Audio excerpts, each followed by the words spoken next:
Balikan natin yung pinag-usapan natin na El Nino dahil nga nagbabala po mga kapuso, Emil, ang pag-asa na magiging mas mainit pa ang temperatura sa Marso at Abril. Siyempre dahil yan yung tag-init, tag-tuyot. Pero mas mataas ito kaysa sa naranasan natin noong nakaraang taon. Ano nga ba ang dapat gawin nating lahat mga kapuso? Nasa linya po natin, Undersecretary Eric Tayag, ang tagapagsalita po ng Department of Health. Magandang umaga po sa inyo, Yusek. Welcome po muli sa programa, Doctor. Magandang umaga, Kathy. Magandang umaga, Emil. Yusek, ito nga po at mag-uumpisa daw na talagang maramdaman ng husto yung init sa Marso at Abril at mas mainit pa kaysa noong 2023. Ano po ang paalala ng DOH sa amin lahat? Kahapon lang ho, 44 degrees Celsius dyan sa Bicol region. Tama yan, Kathy, Emil. Nararamdaman na nga natin yan. At nung isang araw nga, nasa parteng Mindanao tayo, ay ramdam na talaga yung init maging dito sa Metro Manila.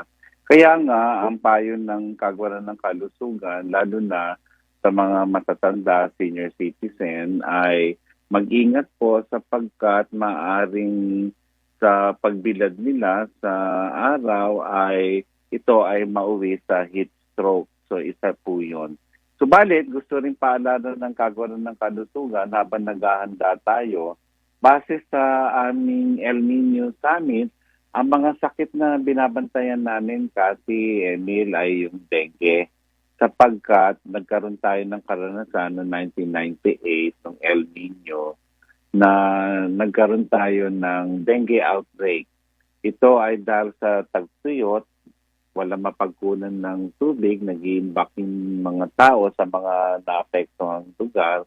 At dahil sa hindi natakpan to ay maraming dumami yung lamok at nagdala ng virus at pag nakagat nga tayo, doon tayo nagkakaroon ng dengue. Mhm. Maliban dyan, dahil sa hindi sigurado yung pinagkukunan ng tubig, baka madalas ay marumi ito, ay binabantayan din namin ng mga acute gastroenteritis o diarrhea. Yan ang mga binabantayan po natin. Okay, unahin natin, Kathy, Undersecretary, itong heat stroke muna. Ano ho ang mga dapat gawin ng ating mga kababayan para ho rito? Ano ho? Una, dapat alam natin yung mga sintomas na magpapaalala sa atin na baka mauwi ito sa heat stroke.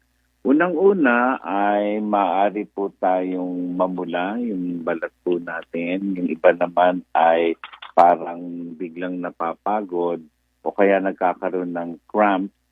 Tapos nauuhaw po, kaya yung pag-inom po ng tubig o iba pang likido ay nakakatulong po yun. Subalit, pag may hinihimatay na po o kaya naman ang temperatura Emil ng body temperature ay lumampas na sa 40, nagkakaroon to ng epekto sa ating nervous system. At yan ang tinatawag nating heat stroke. Ngayon, mapagkakamalan mong na-stroke yan, pero dun sa hindi po sanay, mamimiss nyo po na heat stroke pala yan. Kaya nga ang first aid ay dapat maisagawa. So yung iba binubusan talaga ng malamig na tubig o kaya naman may bolsa de yedo. Lahat ng bagay ng katawan na pwedeng lagyan nito ay ginagawa po yan. Emergency po yan. Kailangan maitawag o kung hindi naman maisugod agad sa ospital sapagkat nabalitaan na rin natin na nakamamatay po ang heat stroke. Mhm. Okay, ang sinasabi po lagi, 8 baso ng tubig ang dapat inumin kada 8 to 12. araw. Ika nga. Ganito ba pag ganitong panahon na mas mainit, Yusek, dapat bang mas marami pang tubig kaysa sa 8 baso? Tama naman yan at ito nga po ay hindi lamang tubig kasi nawawalan din tayo ng tinatawag nating asin sa katawan o electrolyte. So yung iba ay umiinom ng sports drink na maaaring makatulong. May iba naman tayong pwedeng inumin o kaya kainin, halimbawa mga prutas na matubig katulad ng pakwan o kaya naman yung mga natural juices po, makakatulong po yon. Ang kape at tsaa ay magpapaihi sa atin kaya marami ang umiiwas po sa pag-inom nito po. Yusek, yung oras ng paglabas, Kathy, ano ho yung pinakamainit na oras at ito ho, kailangan na iwasan ng ating mga kababayan sa ngayon at taon-taon ho, nagbibigay kayo ng advisory ukol dyan. Emil, tama yan. Yung alas 10, sa pagitan ng alas 10 ng umaga hanggang alas 2, yun ang pinakamatindi po. Kaya nga yung iba nag-sunscreen pa. At ang lamang oras na kung lalabas ka ng bahay ay sa maagang maaga o kaya naman ay lampasan ng alas 2 o alas 4 ng hapon. Ang maapektuhan nito ay yung mga nasa lansangan. Marami tayong mga kababayan, lalo na sa Metro Manila, yung mga traffic aid natin, kapulisan, at iba pa yung nagtitinda po dyan ay maaari pong ma-heat stroke. Kaya nga ang payo natin, at pinagbibigyan naman sila, meron silang kumbaga sa break na kung saan sila ay sisilong pansamantala, iinom ng tubig para na sa ganun po ay hindi nagiging panganib sa kalusugan ang kanilang trabaho mismo. Yusek, gusto ko pang balikan yung isa pa ninyong nabanggit, yung dengue, no? Binabantayan po ninyo. Medyo kakaiba po ito dahil ang karaniwang pag-iisip po namin ng mga tao ay ito ay tuwing tag-ulan tumataas ang bilang. So kailangan din po mag-ingat pa rin.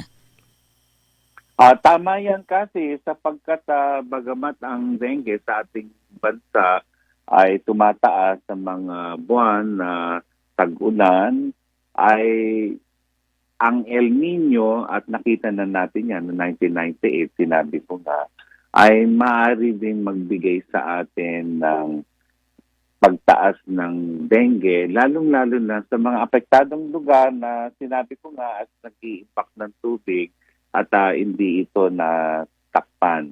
Ito ang pangkaraniwan nagiging dahilan kung bakit dumadami yung kaso ng dengue. Kaya inalerto na po ng Kagawaran ng Kalusugan ang mga ospital sa apektadong lugar na makapaghanda at magsuspetsa kung ang mga dinadala sa ospital ay may lagnat. Bagamat binabantayan pa rin natin ang COVID-19 sapagkat siya pa rin ang maaaring pagsuspetsahan po natin kung tayo ay lalagnatin, lalo na kung may ubo, sipon o pananakit ng lalamunan. Sa dengue naman, nagkakaroon ng lagnat, tuloy-tuloy yun, tapos magkakaroon ng rashes. Ang binabantayan naman dito ng mga doktor, kasi Emil, Opo. ay kung kailan nawala yung lagnat sapagkat ito yung critical stage na kung saan ay maring maging panganib at talagang na-hospital at doon ang kailangan na dextrose.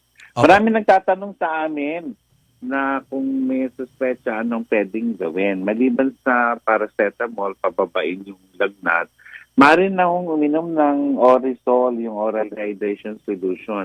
Kung hindi kayo makakabili o wala kayong makuha sa health center, yung isang pitsil po, malinis na tubig yun, siguraduhin niyo po yun. Haluan niyo po ng 6 na kutsaritang asukal at kalating kutsaritang asin.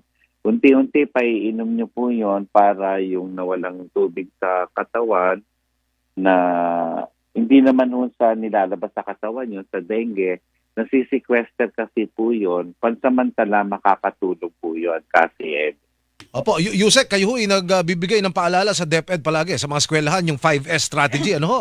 Para dyan sa dengue na yan, mga estudyante. Tama. Yung 4S strategy namin sa dengue ay search and destroy mosquito breeding sites kung saan pinamumugaran. Tinuturo namin kung saan yan.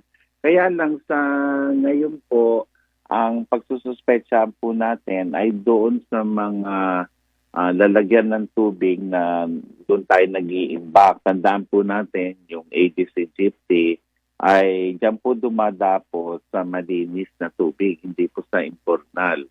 Pangalawa, yung self-protection measures, ayun, yung iba nagpapasuot na ng mabahabang mangga, so kaya naman yung mosquito spray ay ginagamit po, bagamat gagastos tayo ng konti doon.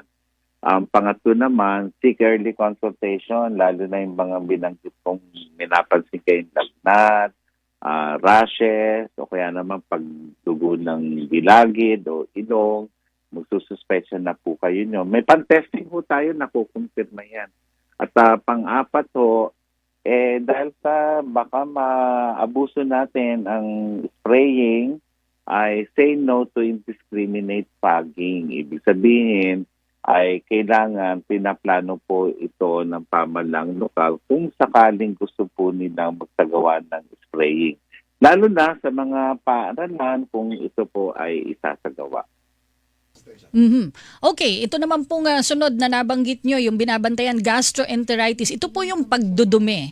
Ano po ba yung dahilan kung bakit tumataas po ang bilang ng pagdudumi pagdating ng tag-araw o tag-init?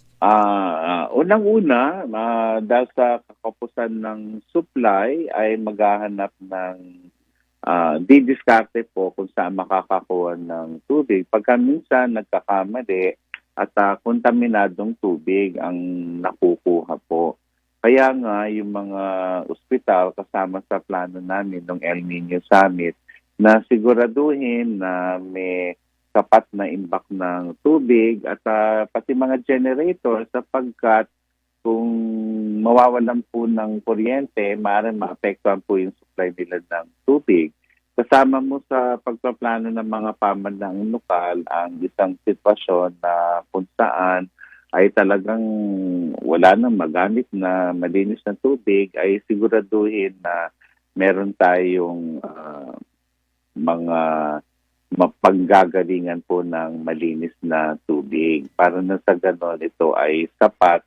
Importante po kasi ang tubig sa mga ospital, lalo na sa mga pasyente, sapagkat alam mo naman, pag walang tubig ay mahirap po ang magiging sitwasyon sa loob ng ospital. At pag marumi nga ang tubig, yan, kontaminado, mag-uumpisa po ang pagdudumi at acute gastroenteritis. Kaya nga po yung mga water district at dahil sa karanasan natin sa Baguio, Kamakailan, ay kailangan minomonitor nila yung tubig po at inaalam na ito ay tinitesting para sa ganun nalalaman po na nasasakupan nila kung dapat na magpakulo ng tubig o kaya naman mag-disinfect ng tubig. Okay. Maraming salamat po sa inyo, Yusek Tayag. Blessed weekend po.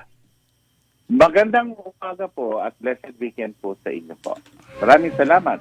Thank you also, sir. Atin po nakapanayam, Health Undersecretary Eric Tayag ang tagapagsalita po ng Department of Health.